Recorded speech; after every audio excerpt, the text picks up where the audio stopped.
can't see John Cena, but this man doesn't even need to see the hoop to make the shot with his strong-ass jumper. That's a walking GOAT right there, man.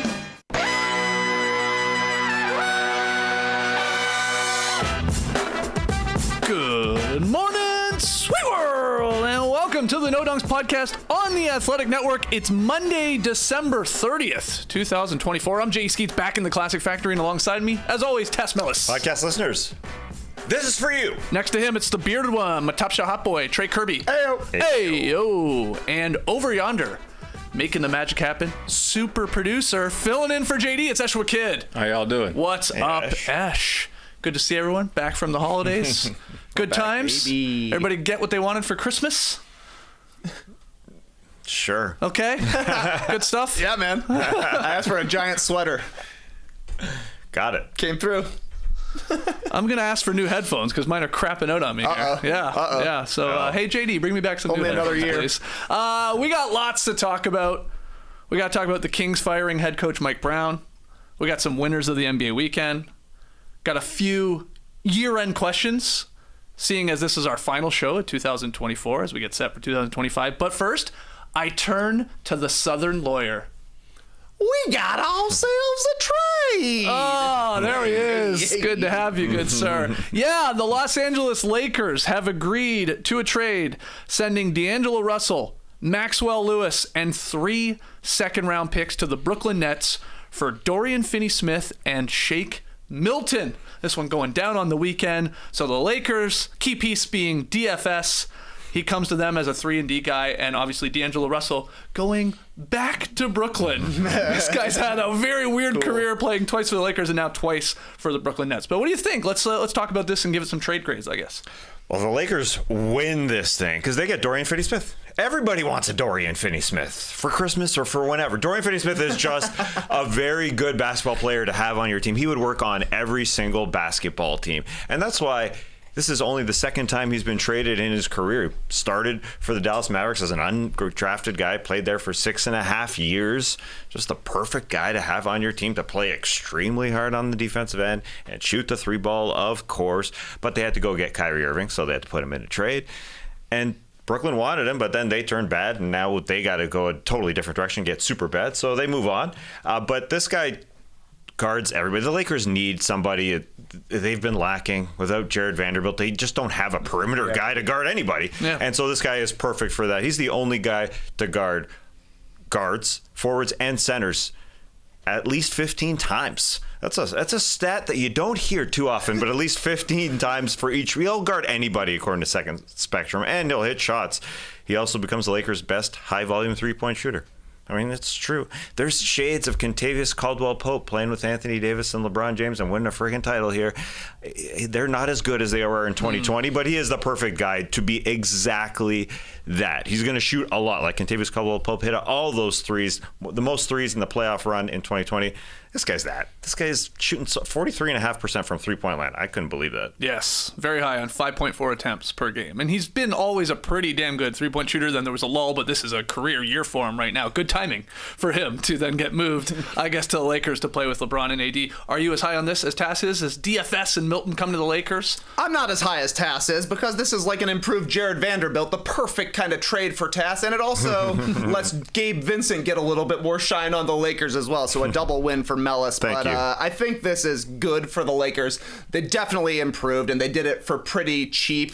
I don't necessarily know that Dorian Finney-Smith even starts for this team. I'm assuming he'll get the opportunity, but you know, LeBron, AD, and Reeves, they're locked in as starters. A big part of the reason this trade even happened is that Austin Reeves has become such a good playmaker, putting back-to-back double-digit assist games up, had the game winner on Christmas Day, followed that up with 16 assists in the Lakers' next game. They're comfortable giving him the ball to be a creator. I think Max Christie probably continues to start since he's going to likely be their best perimeter defender. I still think since he's a smaller guy than DFS is more of a wing defender. Like, I saw the stat, too, about all of the players he's guarded. That just tells me that the Nets had nobody to play defense. Like, he's not the guy you want guarding point guards, which I think will still be an issue for the Lakers, because who is their best perimeter defender now?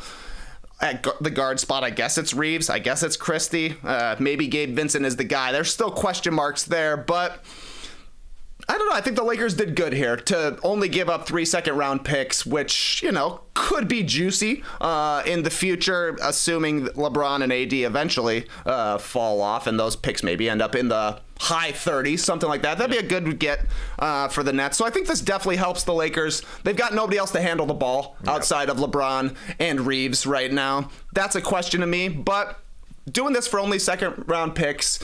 And yes, D'Lo's contract is big, so they can't maybe get the salary together as easily, but they've got picks, first-round picks that they can trade to get a player who could actually help them really move the needle. Because I think Dorian Finney-Smith is helpful, but he doesn't really change their outlook here. Yeah, well, Lakers GM Rob Pelinka, man of his word. I remember when he said, we're going to wait 30 games to see what we have with this team. We'll evaluate the roster, and then we'll make upgrades around that mark. So it was 31 games or something like that. So he did do that. He gets DFS. Now, the other part of this for LA, which is nice, creates salary and luxury tax flexibility, moving $3.5 million below the second apron, which could be important, obviously, in making another move. Finney-Smith makes $15.4 million player option for next season. That'll be fascinating to see what he does with that. You would sort of expect him to test the market and then maybe get a new deal with the Lakers. But yeah, for just 3 second-round picks, and then obviously D'Lo, who they've been trying to trade for months on end here, pretty good haul. They still have 2 first-round picks and 1 second, the Lakers do, if they want to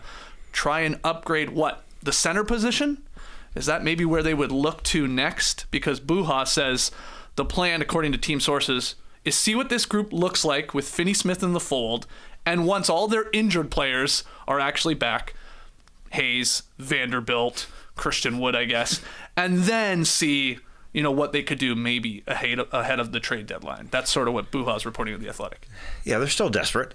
They're still desperate for the big guy spot and the ball handlers. That is a worry. As much as I love Gabe Vincent, it's a lot on Austin Reeves' shoulders right now. And I know he's been playing better lately, and he had a game winner. Maybe that's why they do this, but they're a little desperate in that side of things. And at the big guy spot, yes, Jackson Hayes might come back, sure, but this ain't Dwight Howard and JaVale McGee winning a title. This is their weakness, that's for sure. But they just wanted to get tougher and scrappier, and I think a guy like Dorian Finney-Smith, who almost got into a fight with OG Anunoby a month ago. They like that type of thing, and so that's going to help them. What's interesting from the Nets side, they had a juicier package than what they got for Dorian Finney-Smith. I know D'Angelo Russell is fine and all that, but they had apparently a top 15 protected first-round pick offered from the Grizzlies with Luke Kennard, John Conchar.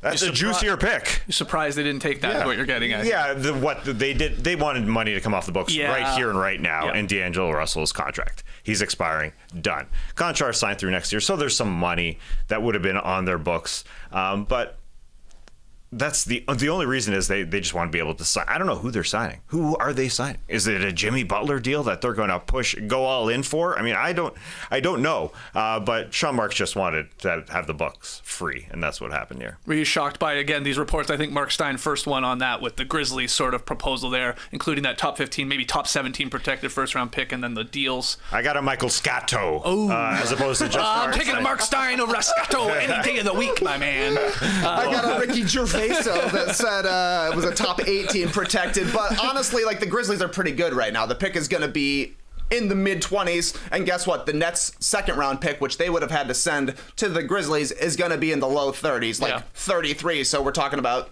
an 8-spot difference. It really doesn't matter in that case, especially once you get into the guaranteed contracts side of things, Conchar being signed for longer. All the Nets want to do is be bad. They traded Mikal Bridges so that they could tank. Unfortunately, they won a bunch of games with Dennis Schroeder and stored a DFS in town. I don't think he's actually been winning them games, but Dennis Schroeder certainly was. They shut both those guys out. They're going to be one of the worst teams in the league, and maybe they can run back like a Jordan Farmer or Johan Petros sort of deal, because literally who are they going to sign? Right. It doesn't matter. They need to have some lottery luck to really turn around the franchise in Brooklyn. I bet they win yesterday with Dorian Finney-Smith. Did you see Jordy Fernandez, Nets head coach, after the game said, we just needed one more grown-up to bring the guys together and calm everybody down. Right. They needed somebody to score a basket. Yeah, Dorian Finney-Smith. Well, they had a 20-point lead. They scored 4 points in the last 8 minutes. We'll talk about it. Yeah, we can talk about it.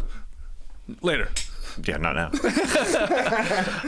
So now let's hear from you. Do you think they should have, the Nets, maybe lean towards that Grizzlies sort of deal with the at least protect first-round pick? What is but their more plan? money, I guess Conchar, right, has, I mean, it's not a big contract, but No, it's guaranteed money, yeah. Yeah, it's some guaranteed money. My question is, yes, they've got lots of money freed up, but the free agency market ain't amazing. Well, I'm sort of with Trey. I that's like a problem for another day, to be honest. It's let's be bad and let's get some lottery luck and land one of these like hopefully generational talents in this apparently loaded draft. I mean, that's the plan, and maybe Cam Johnson is even next year to be dealt to really lean into it, and maybe get a first round pick for that. But they traded for D'Angelo Russell in the Grizzlies trade. They would have got Luke Kennard and John Conchar. Are they plus 6 wins? I don't think so. I mean, D'Angelo Russell is the perfect guy to have on your team if you're tanking. Yeah. He's going to score 25 a game and take 20 shots a game, just like Cam Thomas is doing. And they're going to lose it in the fourth quarter. Like, that's if they even keep him around. They could cut him. They could trade him for like another second round pick. But I don't think D'Lo's not winning this team a lot of games. no. And neither are Luke Kennard and John Conchar. Exactly. I mean, this is just to lose and to clean the books. That is for sure. 2017, Brooklyn received D'Angelo Russell the last time, and Timofey Mozgov from the Lakers in a trade for big man. Brook Lopez. Brooke went back. Lopez, Yeah. and the number 27th pick, who turned into Kuzma. Kyle Kuzma. Good That's trade. right. They should have kept Lopez. Yeah, that's right. That's right. So we will see here what happens next. Is this some sort of like little domino? I saw Mark Stein did report that players like Valanciunas, Malcolm Brogdon, Kelly Olynyk, Bruce Brown, who returned for the Raptors, cowboy hat off, uniform on, Jordan Clarkson. These are players that are expected to be available for second round compensation, maybe similar to what just happened with DFS going to the Lakers. And if you're keeping track, and Bobby Marks is, Brooklyn now has 31 draft picks in the next 7 years. That's very OKC Thunder-like. I think it's maybe one less, but they have 15 first round picks, the Nets do, and then 16 second-round picks. So that's how you get to 31 right now. So that's definitely the game plan here in the tear it down and rebuild it back up here. We will see what happens with the next move. Hopefully this is just setting up to be at least an exciting trade deadline where there's a lot of movement at least. Sounds like a lot of second-round picks being traded for guys that you've heard of. Yeah. Will there be a big splashy name in one of the Bulls players even, or an Ingram or something like that, or Fox, of course. I know we'll get into the Kings in a second. Yeah. I don't know how big it gets. I think it'll get slightly bigger. John Collins. Okay. Slightly bigger. He could go for a second-round pick. It feels like that's the price right now. Prices are definitely going down. Schroeder went for second-rounders. Dorian Finney-Smith went for second-rounders, and they did those deals early, which makes you think the deals, they're not expecting the offers to get better in the next 2 months. So, I mean, like maybe like first-round pick swaps for some of the guys who are former All-Stars. I don't know, but it feels like maybe a buyer's market here if you actually want to trade. Right. Some kind of stuff, because nobody wants bad money on their books. That's the main thing, is that you can't have bad contracts on your books in the new CBA, which is probably also why the Nets did this. They don't want to get screwed just having John Conchar around messing up their books for no reason when he's not going to be a big player for them in the future. I think also like Cam Johnson, if they really are like, we are getting rid of everything, like it's an absolute fire sale, I think he warrants a first round pick or a swap. But whether or not they're like, we need to keep some talent, or we'd like to see come real players around here, we'll see. But moving on to the what was the biggest news of the weekend until the trade. On Friday, the Sacramento Kings fired head coach Mike Brown less than halfway through his third season with the team. Now, GM Monty McNair called the move a difficult decision.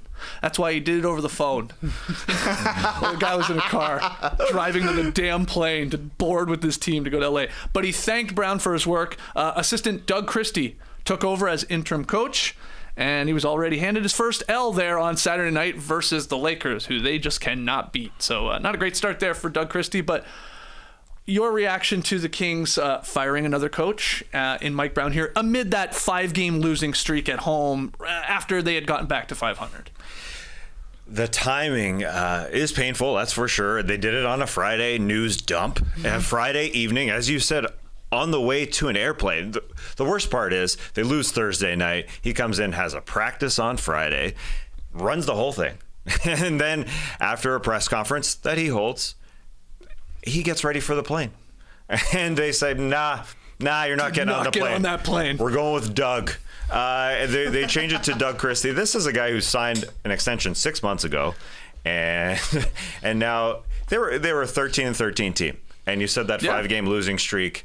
I mean, I think they're doing it, frankly, because he has lost the locker room to some degree. That the guys in the locker room just don't love him all that much. And they're going with a guy in Doug Christie who, as a former player and has been there with the Kings, can just boss everybody around. And they think Wes Wilcox and Monty McNair in the front office, I like saying Wes Wilcox, that they will be, they're throwing a guy in there that can hold the locker room together a little bit. But as the Nuggets head coach Michael Malone said, no balls, no class. I mean, you can, that part of it is true. I mean, it's difficult to look at this and say the guy just had a 5-game losing streak. He just gave him an extension, and he's on his way to the airport. And then you call him on the phone. Yeah. I mean, it is a Friday news dump, and that's the whole point. And if they don't lose that 5th game, where De'Aaron Fox fouls Jaden Ivey, which wasn't a foul. I don't know how you call that foul from the position of that referee there. I mean, I thought we got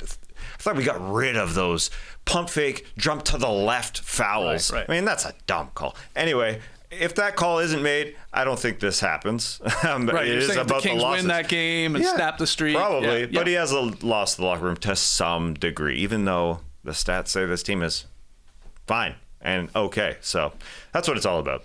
Fine and okay used to be so good for the Sacramento Kings, but they made the playoffs one year, so expectations changed. They won 48 games that year. Mike Brown, unanimous coach of the year, which is crazy to look back at because you're like, I remember when you were the coach of the Lakers, didn't go well. I remember when you were the coach of the Cavs, didn't go well at the end there, but caught lightning in a bottle and decided we got to try and play defense, when in reality, they probably should have went even harder offensively. The rest of the Western Conference got better. They won 46 games the next year, basically the same team. Yeah. Nothing really changed. They finally made a move this year, bringing in DeMar DeRozan, shipping out Harrison Barnes, and it hasn't gone well. And I think Tass is right. The Kings, Mike Brown in particular, has lost the locker room. You saw him calling out De'Aaron Fox after the game against the Pistons, but even games prior to that, he was getting really frustrated, calling out the team, saying, we're not locked in here, we're not given the right sort of effort, paying attention to detail. We're not doing any of that kind of stuff, which you should do if you're trying to be a good defensive team.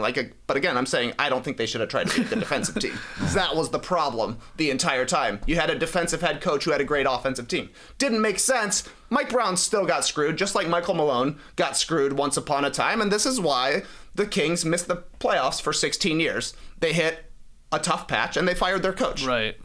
You got to have some sort of stability to actually be able to string together playoff appearances, and that should be enough for the Kings after missing it for, again, 16 straight years. They got back, lost in 7 games, and they're not going back.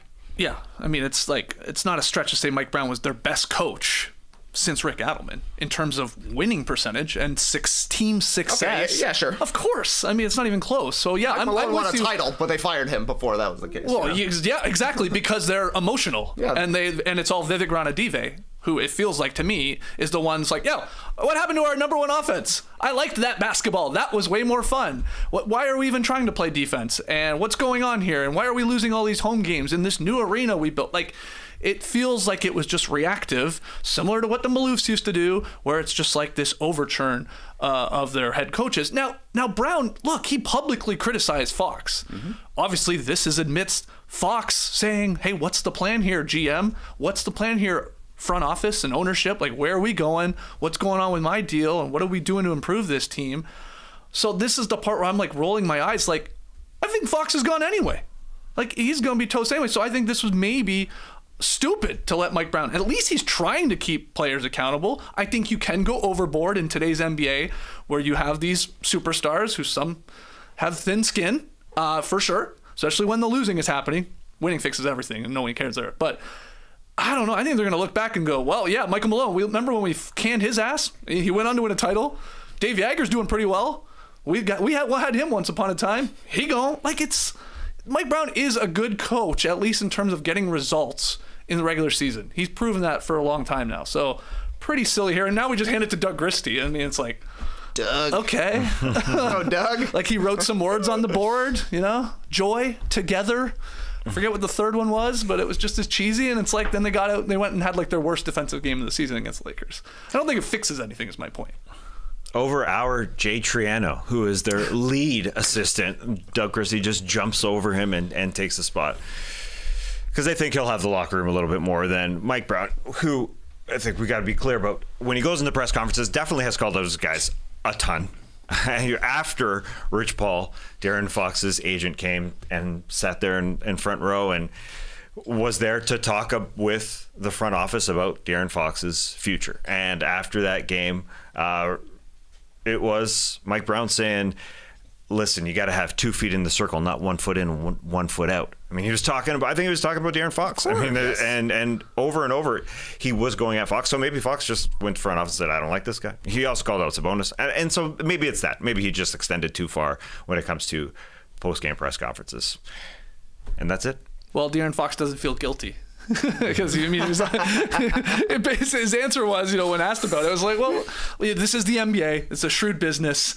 Don't worry, he gets paid. Basically, I'm paraphrasing here, but us players get coaches fired all the time. What's the big deal? But it's like embarrassing for a franchise that it's just another reason why you're like, oh, this is why there's been no stability and no success for decades here, because this is how this front office operates.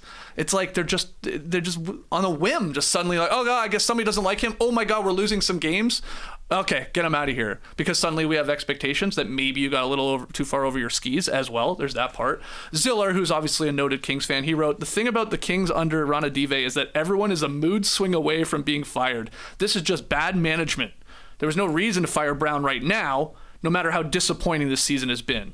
Went on to say he called it dumb and impulsive, which again sort of has been a characteristic of this front office for a while now, and even the prior front office. It's sort of just been a trend there in Sacramento. So Doug gets a go. Yeah, and it wasn't even like the season wasn't bad when they were 13-13. I mean, yes, they'd like to be more than 13-13, but it really was that 5-game losing streak. Now it's 6.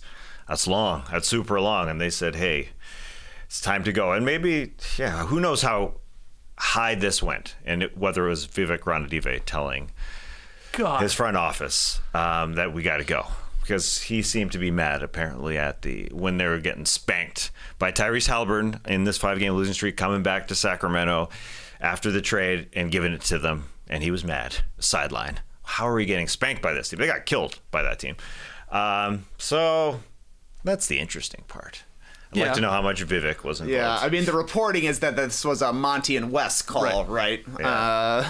But doesn't totally feel like it. Yeah. I'll say that. Though, from that perspective, from the Vivek Ranadive perspective, it's like Monty McNair and Wes Wilcox aren't going to fire themselves. And they're the ones who signed Sabonis to an extension instead of doing some kind of a move. They're the ones that brought in DeRozan when everybody's like, you're bringing in this guy who eats up all these possessions and plays slow for a fast-playing team. They stood pat after the 48-win season. It didn't make any sense, but they're not going to fire themselves. They like making millions of dollars. Yeah, it's a good gig. It's a sweet gig. Yeah, what are they going to do? It's got to be the coach's fault because we've eroded the depth of this roster. I mean, did we hire him? Yeah. Did we give him an extension? Yeah, but it's not our fault. Yeah, and then to circle back to the beginning part, you're like, how this news broke and how sort of like, what the hell, that's how you told him he was fired is pretty damn gross. Where he gets a chance to obviously coach the team in practice. There's like tons of video of him talking to Fox, so he obviously had a one-on-one with him about what went down at the end of the game, I'm sure, about his comments, I'm sure, about everything with Fox and Rich Paul and his camp. And then has like, a 15-plus media scrum, which Mike Brown loves to do, and is pretty damn good at it and entertaining for sure, especially for us content creators. Like, he says a lot, and he'll like tell people, like he'll call people out, of course, and he'll tell and explain his schemes and stuff like that. And then he gets on the in his car to go to the plane, and then that's when they do it. It's like, that is no class. Yeah, like that's what a shitty organization does. You don't hear that from the well-run organizations. No. And I wanted Mike Brown to pull out the laptop like he did at the press conference once to show everybody that Jaden Ivey foul at the end of the Pistons game was bullcrap. I hated that. I hated where that referee called it from. You can't see the play through De'Aaron Fox's body. That's impossible. Mike Brown should have pulled out the laptop. That should never have been put in the position for them to make that crappy call. You know what I mean? The way they played it. Yeah. Because they had talked about it. Reckless closeout. Yes, exactly. Reckless indeed. So we'll see. We'll see what happens here in Sacramento. Man, light the beam, baby. Those were the good days. That felt like now an eternity ago, but it was 2 years ago. Yep. Maybe the Kings are just the Bulls. One playoff appearance. You got a guard who's represented by Clutch, who makes all-star teams, but not the greatest all-star. You got DeMar DeRozan, and you got a big international center who can't play defense. Wow, there's a lot of similarities. One playoff appearance for the Bulls. You're right. But their stability, man, they didn't fire their coach, Billy Donovan. That's right. It's working out perfect. 107 and 88 for Mike Brown. Better than Billy.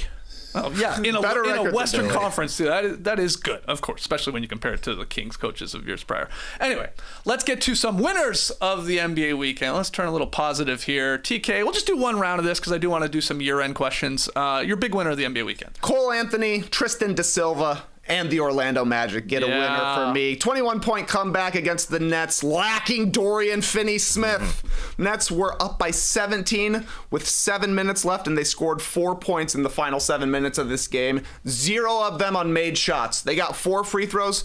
2 of them were off a screen foul, and the other 2 were off a loose ball foul. Literally not even getting shot attempts because they don't have a point guard right now. No Dennis Schroeder, obviously, has been traded, but Tristan da Silva and Cole Anthony were sweet for the Magic. Da Silva might have won Rookie of the Year last night. Oh, boy. 10 points in the final 7 minutes. He was basically running the show for the Magic, who have nobody out there because Jalen Suggs went out in this game as well. He's got a right wrist sprain. Cole Anthony didn't even play in the first half of this one, but they dusted him off because they needed something to happen. 5 points, 2 assists in the fourth quarter. Had a game winner as well. And that was a weird play because it looked like it was supposed to go to Tristan da Silva. So he was just sprinting for the Iverson cut. He's going to catch the ball at the other wing.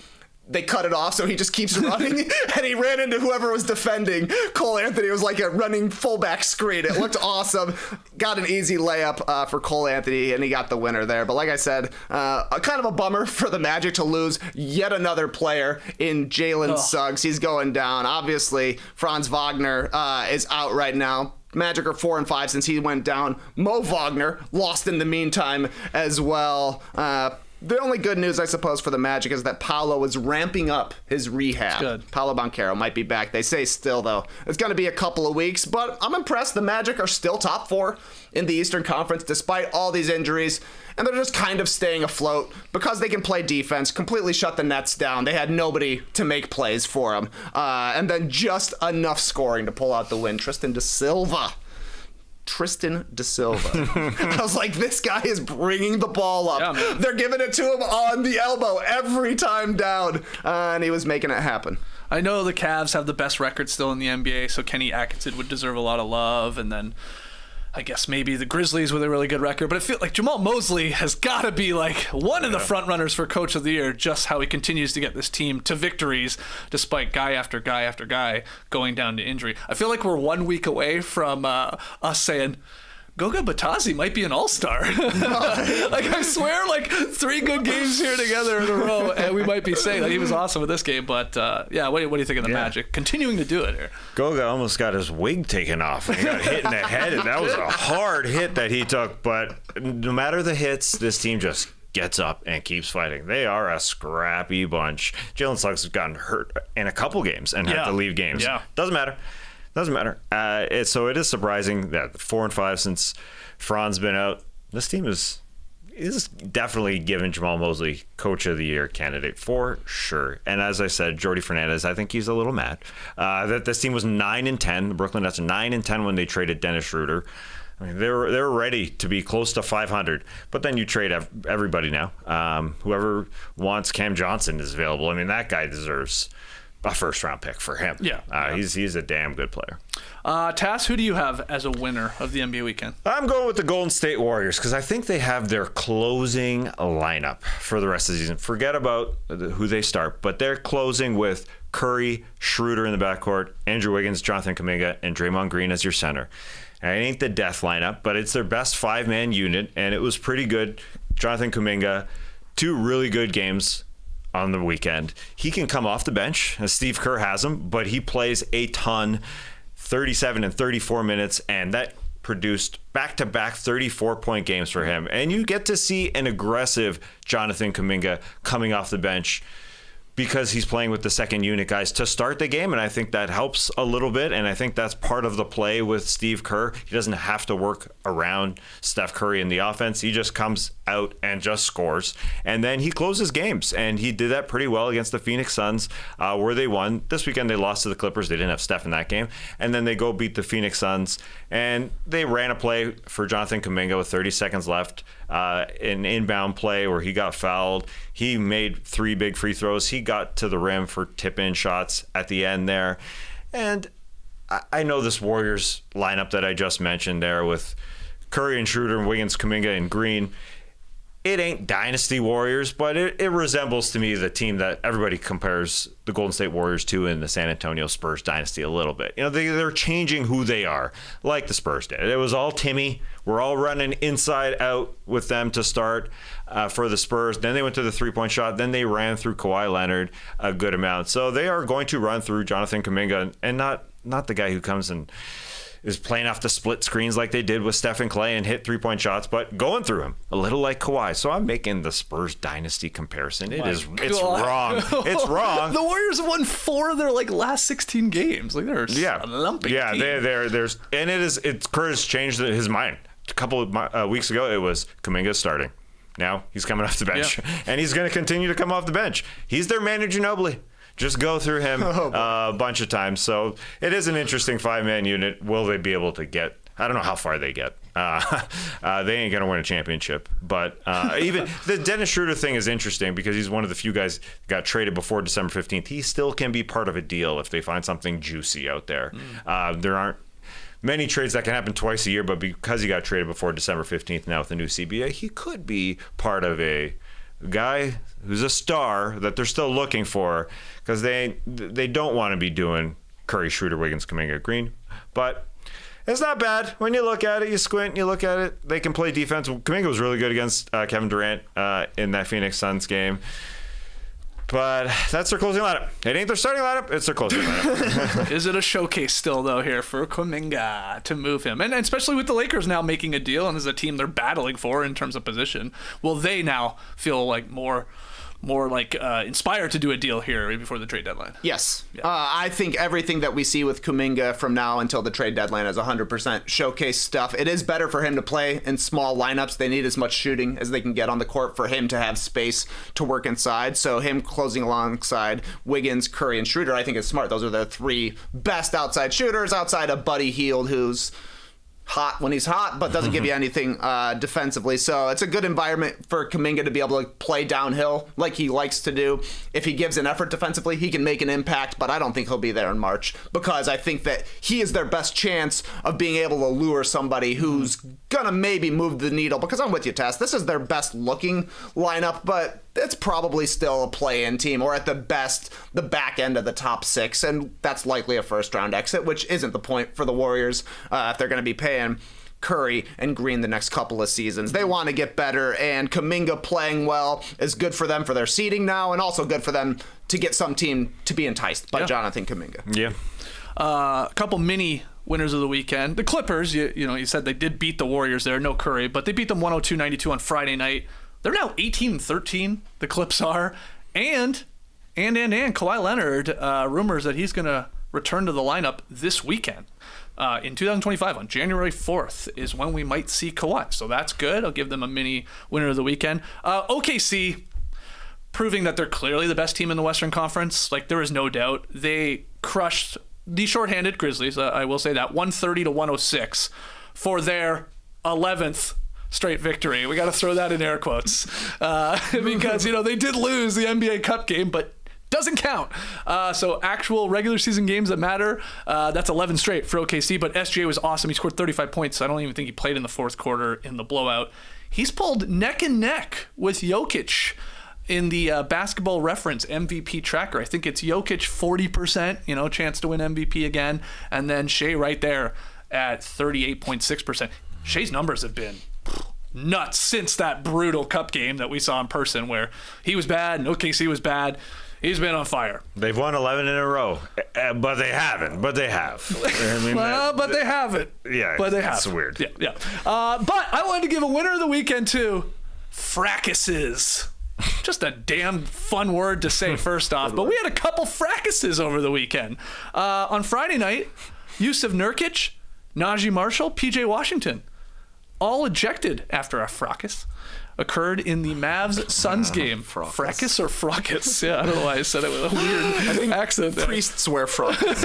Nice. I watched Conclave. Maybe that's why I said it. Nurk committed an offensive foul when he popped Daniel Gafford with an elbow in the head sort of while he was backing up. Najee Marshall, man, he took exception to that. And we had a little melee kickoff. Boom! Najee threw a punch. I mean, we don't see a lot of punches thrown in the NBA. He legit threw one. It hit Nurk. And then the following day, we had a bunch of suspensions off of this. Nurk, he got 3 games for his involvement in the incident. Marshall got suspended 4 games. Now, I think why he got that extra one. Now, he did definitely throw a punch that connected with Nurkic's face. He then apparently attempted to further engage Nurkic in the corridors by the locker rooms. So maybe that was like one more for that. Like, hey, man, it's over. Let it go. And then Washington got 1 game for further escalating the altercation by shoving Nurk to the floor. So that was our first fracas. Then last night, man, Amen Thompson threw Tyler Hero to the floor like a damn rag doll. He had him by the jersey. He just chucked him. Like, Tyler Hero's very light compared to Amen Thompson. But that kicked off an altercation between the Rockets and the Heat. It resulted in 6 ejections for that little thing. Because when the dust settled, we had Thompson, Jalen Green, Hero, and Terry Rozier all thrown out. And then we had 2 coaches, Rockets head coach Ime Udoka, and then assistant coach Ben Sullivan. They also got tossed. Before that, Fred VanVleet got tossed, like seconds before all this, which is probably what led to this and all the chirping and all that. He bumped, was it accidental or was it not, Mark Davis. And that's enough to get you out of there because they called him for a 5-second violation. And Fred's like, I was calling timeout. Mark Davis like, no, you weren't. I called 5 seconds first. And Fred bumped him. Do you think it was accidental? That's one of those ones he wasn't going to be upset to bump him, but it wasn't like chest bump or anything. Just sort of brushed up against him. Yeah, it was definitely accidental, I think. Yeah. Mark Davis said immediately, I think, I couldn't read his mouth, but he basically said, you bumped me, Fred. Bumped me, Fred. That results in you getting tossed. Yeah. Frederick VanVleet. So Fred went, and then this is when, 10 seconds later, this whole thing kicked off. And I assume we'll get some more suspensions Absolutely. today. Yeah, that was a toss. It was a hip toss. Yeah. That was nice. Ime Udoka likes that. I think he wants to see a fight. I think both these teams sort of like that. Yeah, we're talking the Rockets and the Heat here, scrappy bunches, step up for your guys, and that's why I'm giving it a win of the weekend. You know who else likes it? NBA fans for the most part. No one wants to see anyone get really hurt or anything, but a little animosity, I'm okay with it. That's what Kyrie said after the Suns versus Mavericks one. He's like, it's good for the ratings. People tuning in to see fights, I guess. Maybe this was the Fred VanVleet ejection was revenge for him trashing all the refs when he got kicked out of a game a couple of weeks ago. They would not forget that. They're not going to give him the benefit of the doubt after he called everybody out and said, you all suck. Yeah. They're doing it for the brotherhood. That's right. That's quite possible. Did you see Kyrie's face as the Najee Marshall fight? Hilarious. He's like, ratings going through the roof. Yeah. I know he was a tough guy, but not like this. Yeah. PJ Washington, that's another guy that will never back down from a fight. And then Nurkic is a guy who gets in a lot of fights. Yes, he does. So it was perfect. Yeah, and speaking of referees, maybe doing something for the Brotherhood, Ime Udoka also got extremely close to a referee a few weeks ago. But Udoka loves this kind of stuff. He goes to the locker room and said, "Amen, amen." Yeah, we had a priest fracas. We got to get some more. Yeah, why not? He did. He loves that stuff. Yeah. He said, "Just don't act like Europeans," as he said about Alperen Şengün. Anyway. Which we still don't know was whether it was a compliment or not. Remember we were talking on that? Well, you take it both ways. Yeah, that's true. It was a compliment, sort of. But okay, I'm with you. Udoka sort of likes this identity, this attitude. But the flip side is the Rockets do lose their cool a lot. Yes. Mm-hmm. And I think it comes from the top down. I think they are sort of taking on Udoka's personality. And while that can be good and you want to play with that energy and that attitude and that toughness, you can cross the line and, guys are going to lose games here. Potentially. suspended and stuff like that. And maybe it pays off in the long run because guys come together more, blah, blah, blah, blah, blah. But, I mean, you can go too far, and they do have a temper, it feels like, to them. Some temper boys. There's some temper boys. We'll get them the t-shirts. So, anyway, Fracas. Win of the week. It's just fun as hell to say. Franz or Franz? I mean, Fracas or Fracas? Okay, Hero had a pretty funny line, too, after the game. Because he, part of, obviously, the hip toss from Amen Thompson. Funny sunglasses, too. Yes, that guy loves his crazy shades. He keyed the comeback, though. He was awesome. Tyler Hero scored 27 points. This guy should be an all-star. And he believed that what frustrated Thompson was, quote, I guess that's what happens when someone's scoring, throwing dimes, doing the whole thing. I'd get mad too. His whole point is like, yeah, we stormed back. We took the lead. You couldn't stop me, bro. And then so, you tossed me. That's right. He's right. It's not wrong. Yeah, not wrong. Amen Thompson gets suspended. I think he's do you think that'll be it? Or guys... Terry Rozier coming in for a little... he came and jumped on Amen Thompson. So Tyler Hero, you think maybe avoid suspension because he didn't do much. Did it He was really? mostly flexing, it felt like. He was standing, arms out. Like a kangaroo. That's what I think of. Yeah. Kangaroo Those ones that come up to like windows in Australia, you're like, holy crap, that's a jack kangaroo, man. That guy's scary as hell. You always see them like, somebody comes in to like punch those guys when they're attacking their dogs Don't and do stuff it. like that. For I sure. wonder if there's a team called the Jackaroos. Like there's the Jackrabbits, but a jacked kangaroo that flexes. Yeah, I mean, that's cool. It sounds sort of familiar. There might be. Let's get to some NBA year-end questions here because this is our final show for 2024. We'll be back later in the week with the Drop Podcast in the new year. But some questions for you guys. First one, I don't know who wants to go first. Which struggling player or team can ring in the new year on the right foot, right? They can turn the page on maybe a crappy 2024 or a disappointing start to the season and really go in with a fresh set of eyes. Mine's a little cheap because Dante DiVincenzo is kind of back already, but he is a new guy. He looks like the old Dante DiVincenzo before he got traded to the Knicks. Because over his last 6, he's averaging 15 points on 50% shooting and 49 from 3. Here we go. Wow. And this weekend he was on fire, 5 of 10 of threes against Houston. And he had a 26-point night against the Spurs. I mean, he just looked bad the first 18 games of the season. The numbers are poor. And Rudy Gobert, I think he summarized it pretty well. This was in John Krasinski's piece on The Athletic. Rudy said, from what I felt, I think he was still hanging on to some frustrations from what happened. Basically talking about being traded. Mm-hmm. And he was. Sure. And Dante said, what I did was I stopped comparing what you do last year. I changed it. Stop comparing what you did last year and just go out and hoop. That's what he said. And he's just doing that. And he's playing on the second unit, and he's playing differently. He used to just sort of play off the ball with Jalen Brunson and just catch and shoot. Yeah. But now he has to come off these picks where he has to come and he's going downhill in the paint, and he's got to find the corner shooters, and he's just damn good at it now. But it is a totally different game, and he's really, really good at it. When he looked like a different guy the first 20 games, but Dante is back playing like himself. Okay, I like that one. Dante DiVincenzo in the new year. Who do you have, TK? A team or a player? I got a team, the Philadelphia 76ers, and just like Tass, maybe they're not actually struggling. They've won 9 of their last 12 games. Sixers are up to 11th in the Eastern Conference. They're a half game back of the Pistons in 10th. They've got Joel Embiid, Tyrese Maxey, and Paul George starting and finishing consecutive games. They beat the Celtics. Yeah.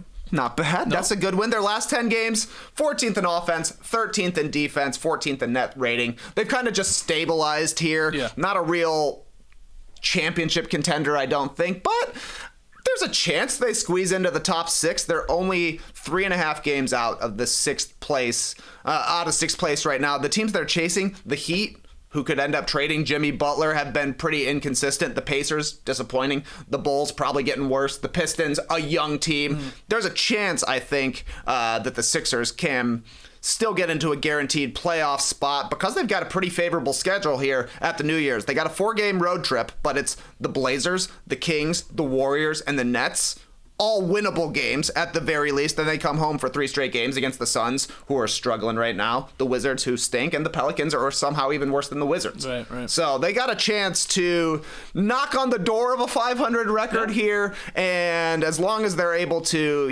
every finger and every toe you have crossed, keep Embiid, Maxey, and George on the court, they're going to be a playoff team. I think they'll lose probably in the first round of the playoffs, but the way the season started, it was a question mark if they would even get there. Sure. Yeah. That's a good one. A 6th place finish for them would be ideal. It would be better than last year when they were finished as a play-in team. Jesus. And they'd be facing the Knicks again, probably. Knicks look like the 3 seed right now. They would do it again. One more time. Yeah. 3-6. Knicks, Sixers.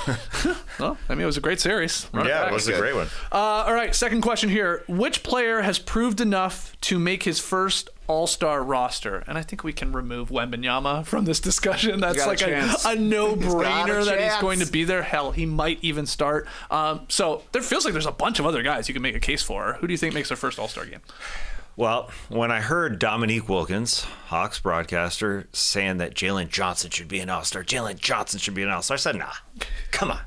This early in his career, number one, and in a tough Eastern Conference where there's a lot of really good forwards, and the Hawks' position, I said, nah. But then I started looking at the numbers. His numbers are sick. Yeah, and he is sick. 20 points, 10 rebounds, 5.5 assists. He's a really good passer in the pick-and-roll situation.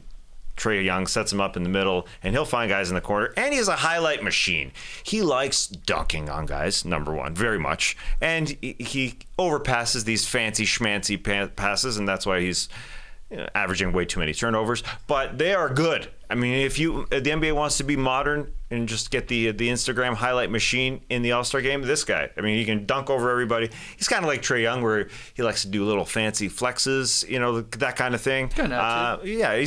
He's good at it. And this Hawks team, being 18-15, 3 games over 500 for the first time in years, and over 2 years since 2022, they have to be really good. And Trae Young's likely going to be the guy that would be picked. But Jalen Johnson's a damn good player, and he'll be an All-Star at some point. Mm-hmm. It's a good pick. I think he should be on a lot of people's short lists as a guy who has a chance to make his first All-Star game. Who else you got? Well, I was considering Jalen Johnson as well, but I don't know if he'll make it because I think the Hawks will only get 1 All-Star, and it's like, who are they choosing between? Big Johnson, 20, 10, and 5, a steal and a half, a block, incredible percentages, or Trae Young, 22 a game, scoring, not shooting the ball very well, but leading the league in assists at 12 per game. But Trae Young always gets snubbed for an All-Star berth, so it'll be interesting to see if coaches actually choose him, because I don't think he'll be a starter. But, the Hawks are definitely pushing vote for both of our 2 guys. Yeah. I wonder who coaches would pick for the backup spot. My guess is probably Trae Young, since he's the straw that stirs the drink, but who knows? The other guy, that you mentioned him earlier, Tyler Hero, is guaranteed an All-Star this year. He is kind of the embodiment of when people say that the NBA shoots too many threes. What's really happened is that they stopped shooting 2s from the mid-range and started shooting 3s, and that's exactly what Tyler Hero did. Suddenly his efficiency ticks way up. He's scoring. He's the best scorer on the Heat. He's just been a really good player this season for Miami, so I think he's likely the All-Star because Bam, underwhelming season. Jimmy, we don't even know if he'll be a Heat by the All-Star break. So he hasn't had an All-Star season as well. So I think Hero should probably get a nod. One more guy from the Eastern Conference who I like his chances more and more as this season progresses, especially because his team is winning games, is Cade Cunningham with the Pistons. I mean, they're crawling their way to 500. They're just them even being in sort of a playoff race or a play-in race is a win. That's a great job there by the Pistons. And Cade is a huge reason why. His stats are amazing. He's averaging 24 points per game, 7 boards, nearly 10 assists, just under 10 assists per game. And the percentages are ticking up here, close over a 19 PER. Like, he's really, really good. He's starting to clean up some of the problems that he had at the end of games where he would just like sloppy turnovers and stuff like that. So I like Cade's chances. He obviously would be the Pistons representative if they are to get one, and is deserving. So going to be not an easy task here to build these teams. I guess the assistant coaches still do that, right?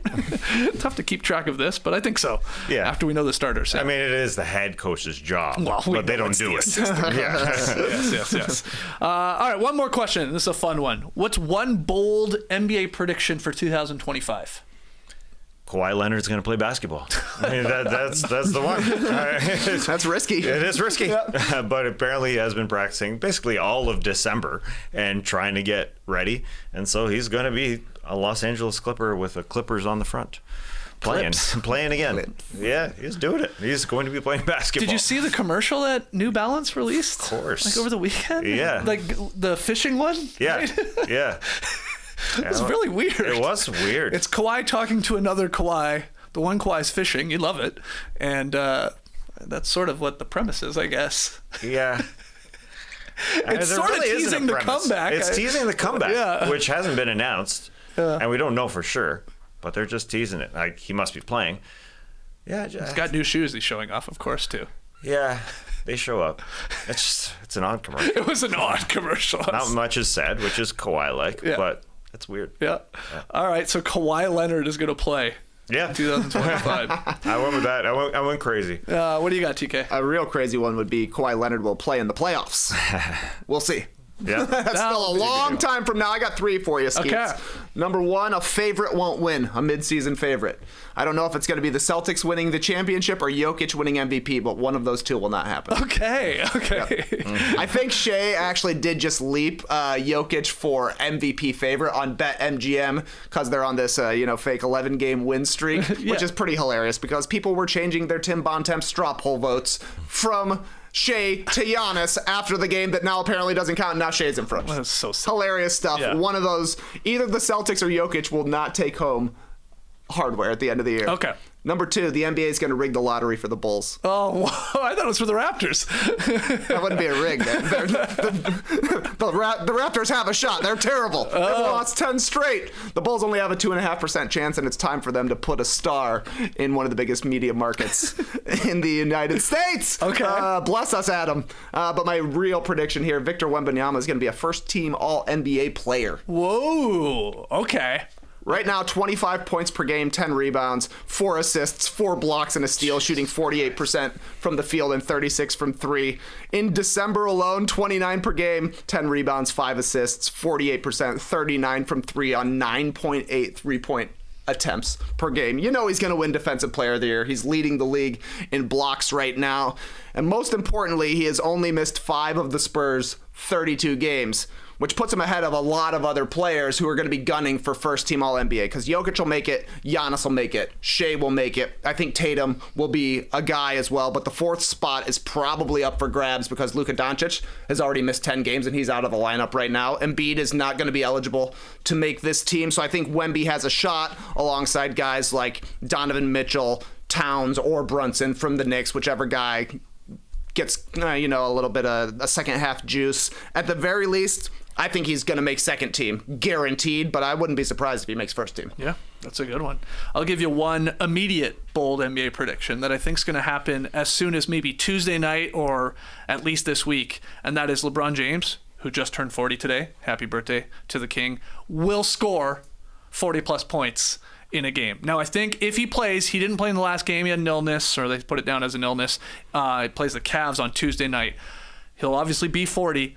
The only player to ever score 40 in a game at the age of 40 plus, that's Michael Jordan. And you know LeBron James is going to want to also check that off. So I think it will happen very soon here. Again, whether it happens on Tuesday night or some point this week, he's going to do it. And if it takes a lot of shots or him driving to the rim nonstop to hit a bunch of free throws, LeBron, has that one on the checklist. Probably to surpass Michael's high of I think was 40 as a 40-year-old there with the Wizards back in the day. That's just a no-brainer. That's going to happen. Yeah.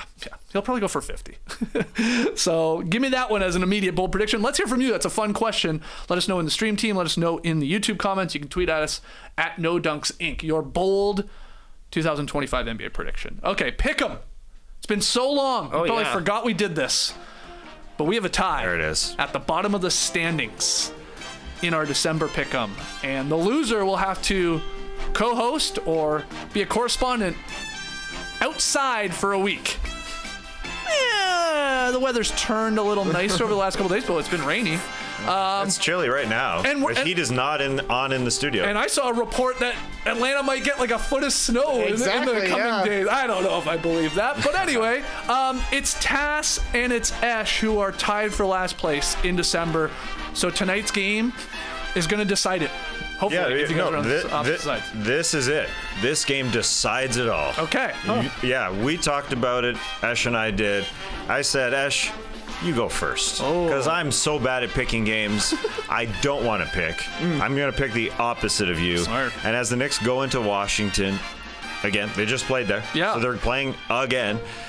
Washington is an 11.5-point underdog. They just have to lose by 11 or less. Oh my God! What a line this That's is! a crazy line. Yeah, Okay. so Ash was comfortable picking the New York Knicks, and I was comfortable taking the Wizards. I mean, I'm going to be the one sitting outside talking about basketball. You think you're losing? It's going to be fine. Wait, what's Brunson's status? Is he a go? I don't know if he is. I couldn't tell you. But you're playing the Wizards the second time. You might give a bunch of guys the night off. It was an overtime game. It was an overtime game. right. It was just a 4-point loss.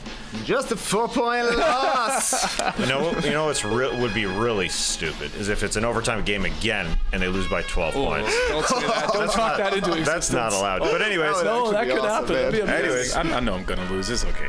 It's okay. I think I'm gonna lose. You're not gonna lose. I The could Knicks are lose. gonna blow them. I'm feeling really confident, but it's me. This is how it's gone every time. Like even last month or earlier in this month, I shot off hot. Some shit happens. I know it's gonna happen. I'm gonna be outside. Hey, look, this is your first time ever doing this. It's infuriating, isn't it? Yes. It is. Yes. I don't know what it is when How you're are they so losing. good? How do they pick these lines? It's ridiculous. It's so infuriating. but December is my worst month. I've had to eat a fruit cake in January before. Interesting. December is definitely my worst month. That's your lull?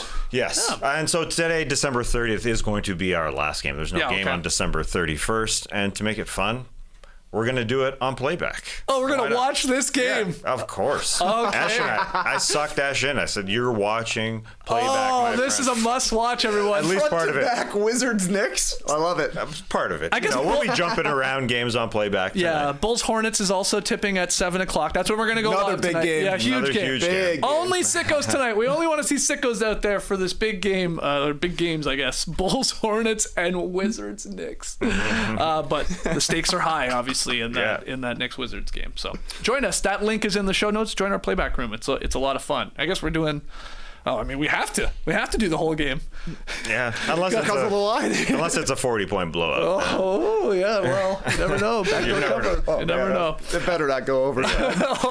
All right, so let's call it there. We will see you tonight, hopefully, in those playback streets for that game. Thanks so much for joining us here. We will see you later this week on Friday. I know we've had some strange weeks here on the holiday season.